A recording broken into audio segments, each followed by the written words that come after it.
The relationship between the United States and Iran has been marked by tension and mistrust for decades. The Islamic Revolution of 1979, which ousted the US-backed Shah and brought Ayatollah Khamenei to power, marked a significant turning point. The hostage crisis at the US Embassy in Tehran further damaged relations, casting a long shadow over any attempts at reconciliation. Over the years, a complex web of ideological differences, regional rivalries and security concerns has deepened this mistrust. From Washington's perspective, Iran's nuclear ambitions, support for groups like Hezbollah and Hamas, and aggressive rhetoric against Israel and the West pose a serious threat to regional stability. Against this backdrop of historical animosity, recent events have brought US-Iran relations to a new boiling point. Although the details are still unclear, US President Donald Trump reportedly sent a letter to Iranian Supreme Leader Ayatollah Ali Khamenei, the contents of which have been described as threatening by Iranian officials. While the exact text of the letter remains unknown, its tone and timing have raised serious concerns in Tehran and beyond. Amid rising tensions in the Persian Gulf and the Trump administration's maximum pressure campaign against Iran, the letter has been interpreted by some as a sign that Washington is preparing for a military confrontation. The Trump administration's decision to deploy additional military assets to the region, including an aircraft carrier and B-52 bombers, has further reinforced this perception. The Trump administration's decision to deploy additional military assets to the region, including an aircraft carrier and B-52 bombers, has further reinforced this perception.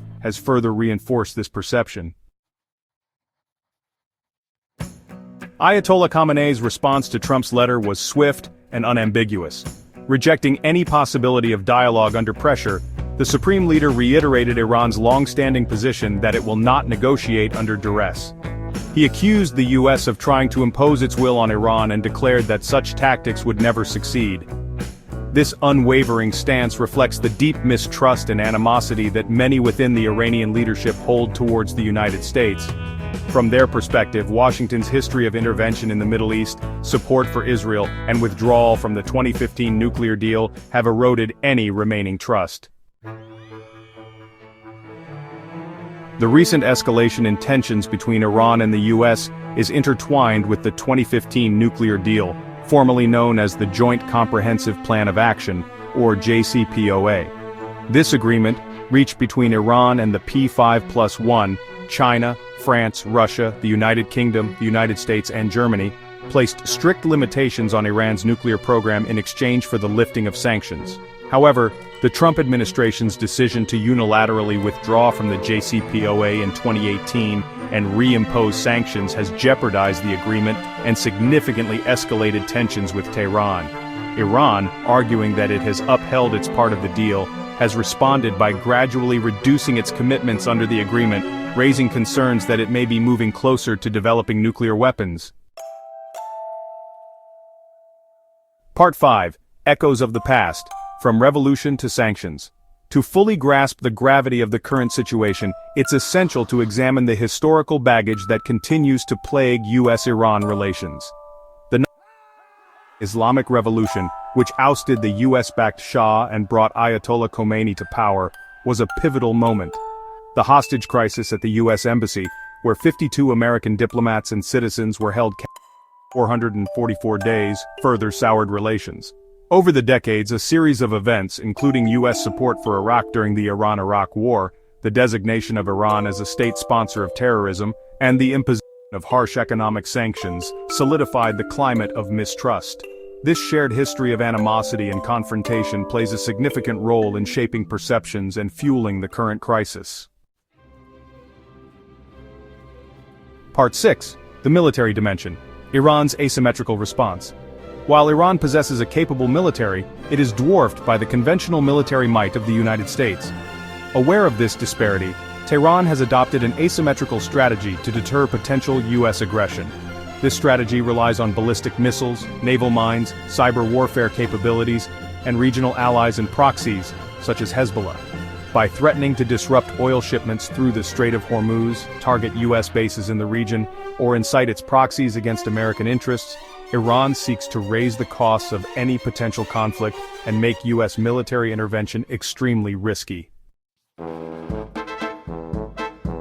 Part 7. The world is watching. International reactions and concerns. The international community is watching the escalating tensions between Iran and the US with growing apprehension. Many fear that a miscalculation or an accidental incident could spark a wider conflict with devastating consequences for the region and beyond. European powers, while critical of Iran's nuclear activities, have urged restraint and dialogue. They have also sought to salvage what remains of the JCPOA, arguing that it is the best way to prevent Iran from developing nuclear weapons. Russia and China, both signatories to the nuclear deal, have condemned US sanctions and called for a diplomatic solution. Part 8. The specter of conflict. Analyzing the potential fallout. The potential consequences of a military conflict between the US and Iran are dire. Such a conflict would inevitably result in significant loss of life, both military and civilian, and wreak havoc on the already volatile Middle East. The global economy would also suffer a major blow, as oil prices would skyrocket, supply chains would be disrupted, and businesses worldwide would be impacted.